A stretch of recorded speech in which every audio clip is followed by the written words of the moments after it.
Good evening, Gotham. Or whatever's left of it. Do you feel that? That little prickle on the back of your neck. That's not the winter chill. Oh no. That's the smell of anticipation. The clocks are ticking, the gears are grinding, and the little hamsters in your head are running faster than ever. They say the world was built in 6 days, but I think we can do so much more with just 4. Only 4 days left. And then everything is about to change. Don't look so nervous. Change is good.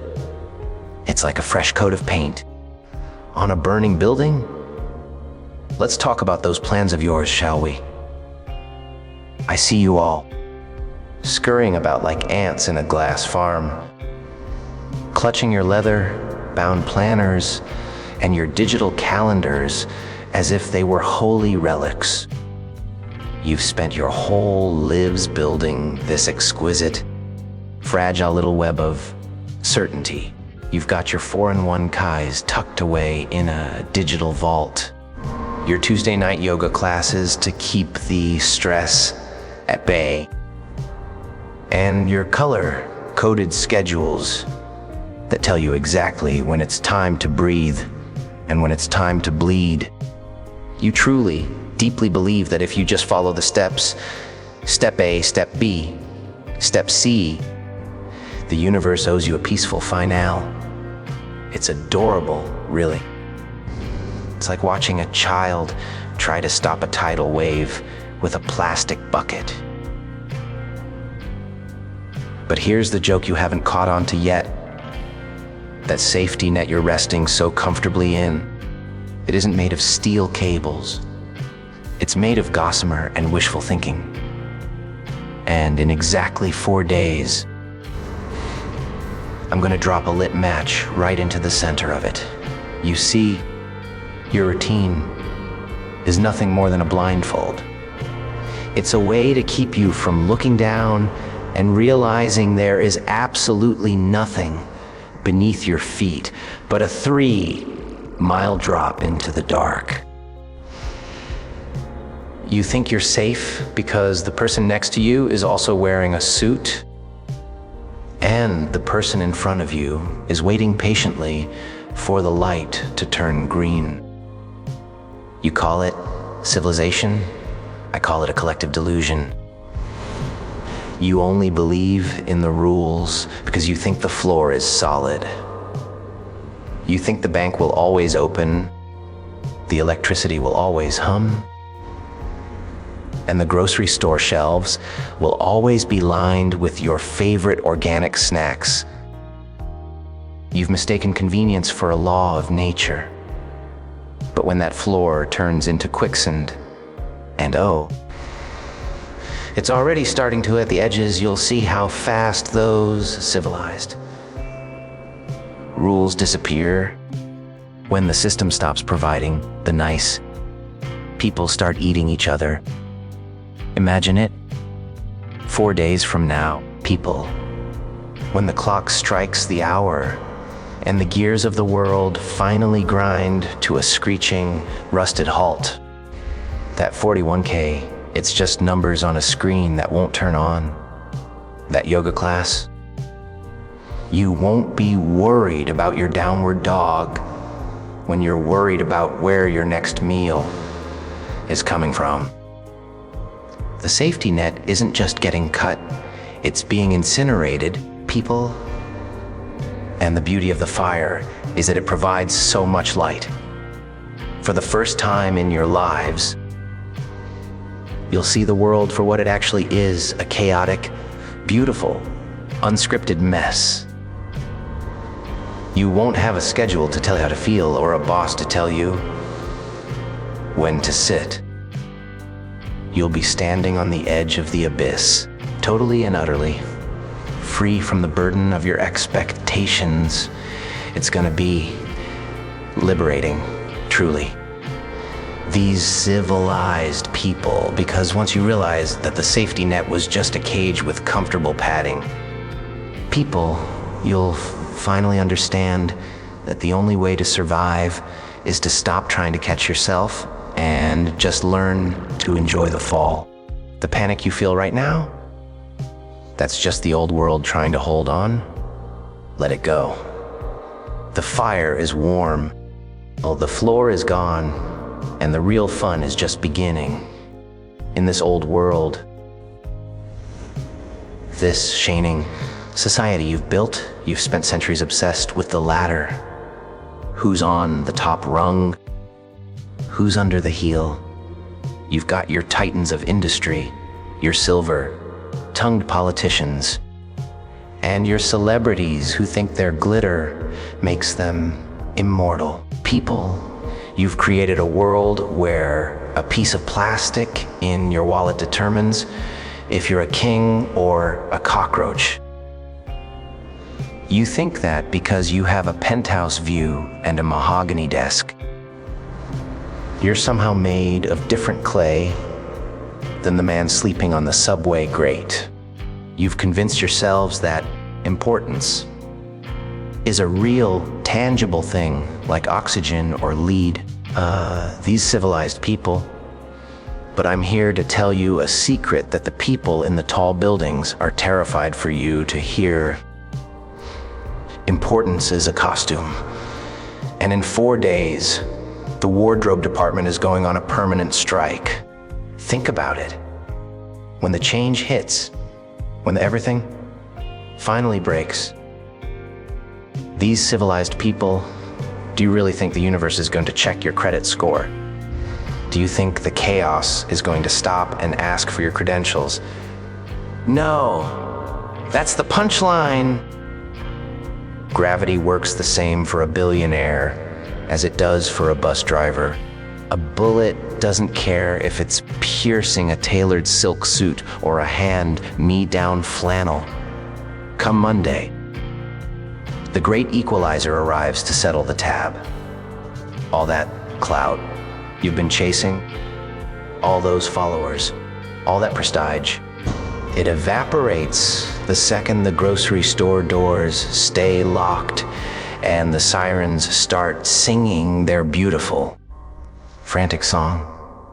In a world without power, the electrical kind and the political kind, everyone is suddenly forced to look at their hands and ask, what can I actually do? It's gonna be a riot. Bull. Can you imagine the look on the CEO's face when he realizes he can't eat his stock options? Or the socialite who finds out that her influence can't trade for a gallon of clean water? The playing field isn't just being leveled, it's being bulldozed. The people you used to look down on might be the ones who know how to survive a cold night, while the masters of the universe will be weeping in their designer pajamas because their assistants aren't there to tell them how to breathe. There's something so poetic about it, don't you think? Stripping away the labels, the titles, and the tax brackets until all that's left is the raw, pulsing meat of humanity. No one gets a head start. No one gets a VIP pass to avoid the wreckage. We're all going back to the basics, darling. We're going back to the mud where we all started. And the best part, the sheer, unadulterated fairness of it all. You've spent your lives complaining about inequality, and now I'm giving you total, absolute parity.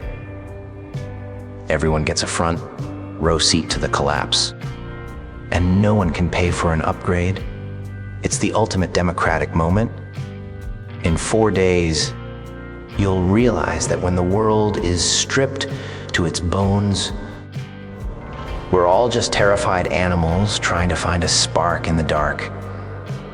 And in that darkness, a diamond doesn't shine any brighter than a piece of broken glass. It's finally time for a world where everyone is equally. Nothing, oh, the masks, let's talk about those delicious little lies you strap onto your faces every single morning. You wake up. People, you look in the mirror and you start the assembly line. You put on your dedicated employee mask, your loving spouse mask, your law-abiding citizen mask. You spend so much time adjusting the straps and painting on the expressions that you've forgotten what your own skin feels like. You walk down the street nodding at neighbors you secretly despise, saying, "Fine." Thanks when your soul is screaming and following laws just because you're afraid of a man in a blue uniform. It's a masquerade ball that never ends, and everyone is exhausted from the dance. But the music is about to stop, and when the lights go out in 4 days,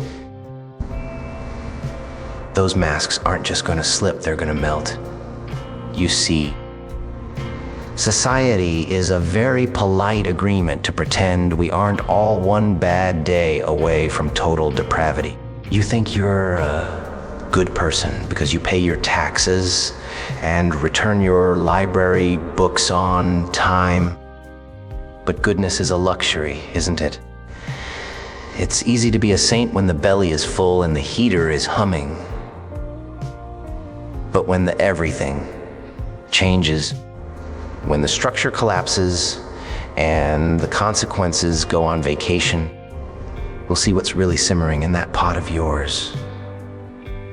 In 4 days, people, the social contract gets shredded and used for confetti. Without the fear of the judge's gavel or the boss's disapproval, why keep pretending? Why hold back the urge to take what you want, to scream what you mean, or to laugh at the things that used to make you cry? It's gonna be a grand unveiling, people. I'm practically giddy thinking about it. You'll look at your neighbor, the one with the manicured lawn and the world's best dad mug, and you'll see the desperation in his eyes. You'll see the moment he realizes that being nice won't keep his children warm. And you, these civilized people, you'll find out who you really are when the audience is gone and the stage is on fire. Are you a hero who'll sacrifice everything for a stranger? Are you a predator who's been waiting for the cage to open? Or are you just like me, a creature who realized long ago that the mask was the only thing making life feel heavy? The end of the mask is the greatest freedom I can offer you. It's the death of shame. No more shoulds, no more musts, no more performing for a world that never cared about your solo anyway. When the change hits, the reflection in the mirror is finally going to match the chaos in your heart.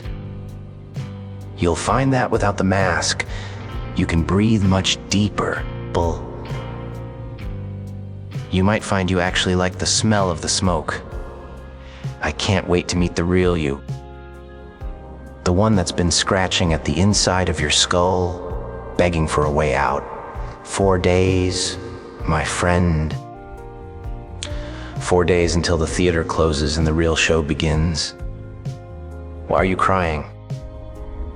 I see those tears smearing your expensive foundation, and it really is a tragedy. It's a waste of perfectly good salt. You're mourning a world that was already rotting from the inside out. You're clutching onto the ruins of a life that was nothing more than a series of chores and disappointments. But look at me! Look at the clarity in my eyes!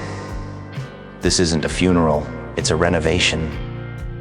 Everything you've built, every boring little monument to your ego, every skyscraper that tries to poke God in the eye, it's all becoming obsolete. And that My friends, people is the most beautiful thing I've ever heard. It's a system reset, a cosmic do-over. Think about it like an artist, a real artist, not those hacks who paint bowls of fruit. You can't build a masterpiece on a canvas that's already covered in trash. You can't write a poem on a page that's been scribbled over by 1,000 greedy hands. The world, you know, is cluttered.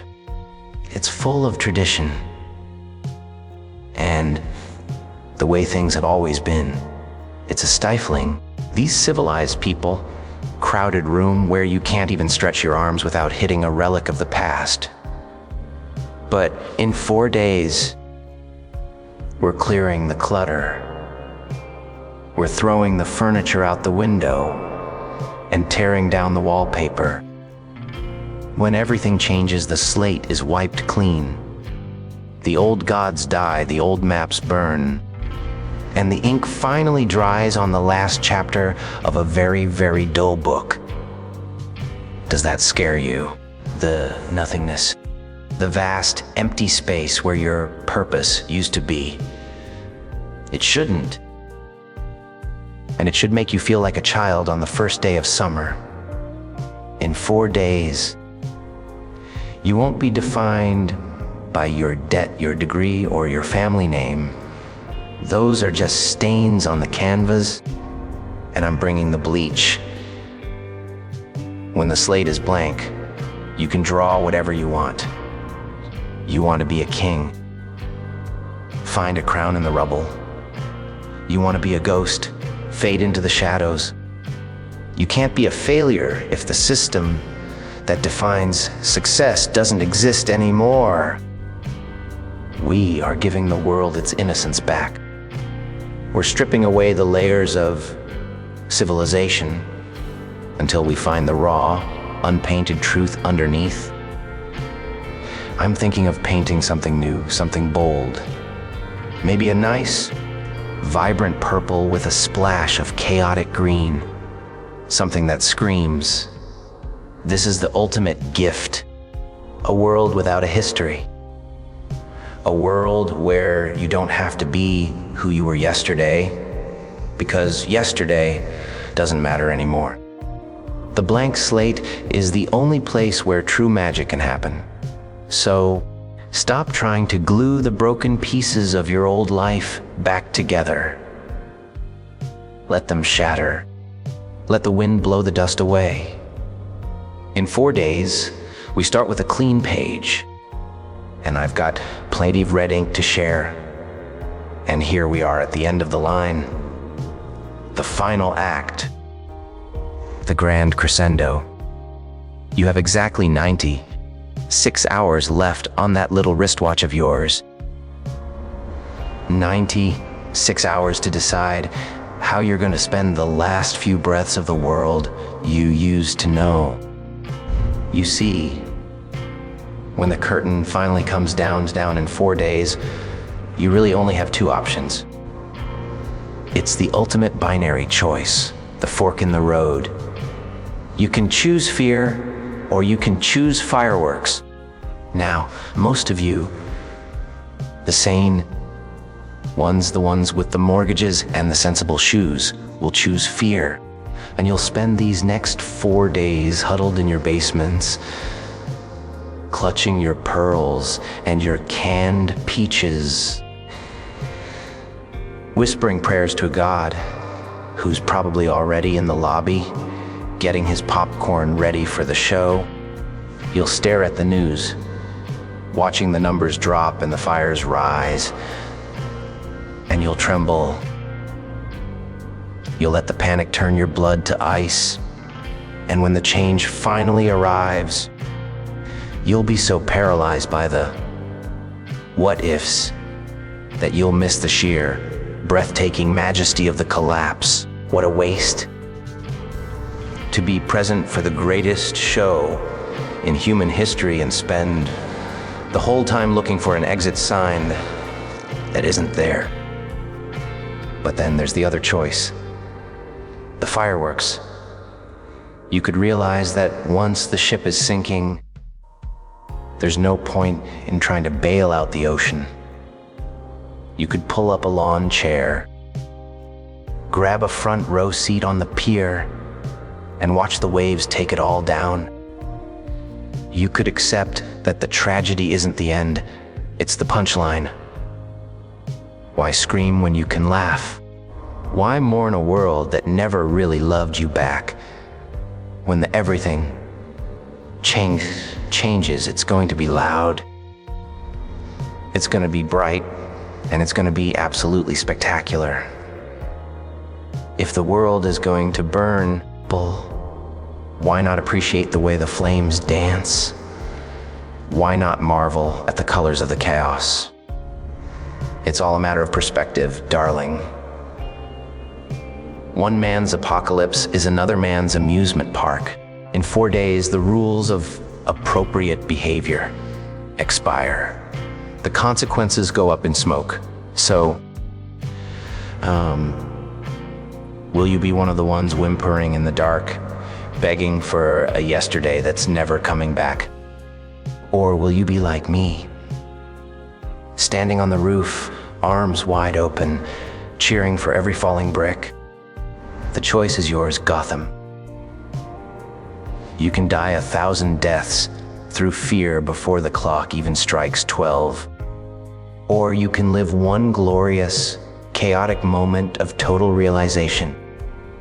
The joke is finally out there in the world, floating on the wind, waiting for someone to get it. So, what's it going to be? Will you be screaming, or will you be laughing with me? Tick-tock, Gotham. The punchline is coming, and it's a killer.